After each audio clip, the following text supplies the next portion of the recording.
Na zahtev meštana Dankova u toku su radovi na raščišćavanju kruga Štofarskih vila. Nakon uređenja tekstilca rešava se još jedan problem sa kojima se građani iz ovog dela grada suočavaju. Nakon uspešno završene akcije raščišćavanja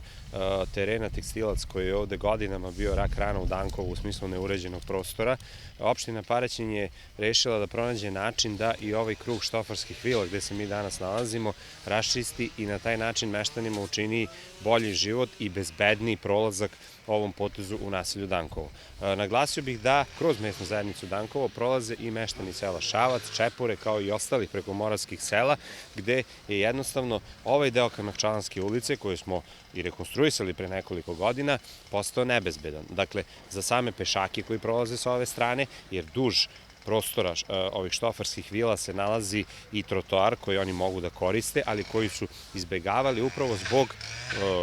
rastinja, šiblja i generalno nebezbednog poteza od same Štofare pa sve do skretanja za selo Šavac. Tako da ovim raščišćavanjem ćemo svakako period koji je pred nama učiniti da ovo bude jedna oaza zelenila, gde će ljudi možda moći i da im bude otvoren prilaz reci Crnici, gde će ljudi možda moći čak i da koriste za neku vrstu rekreacije, tako da ćemo svakako, osim te bezbednosti, učiniti meštanima Dankova i svim ostalim stanovnicima opštine Paraćin ovaj deo grada jako lepše. Dakle, ne mogu da obećam da će ovde biti nekih velikih investicija, ali da će u budućem periodu ovaj prostor biti jako uređeniji i biti održavan od strane opštine Paraćin, to ćemo svakako učiniti. Lokalna samouprava će u narednom periodu raditi na rešavanju sličnih problema građana kako bi unapredili kvalitet života svih Paraćinaca.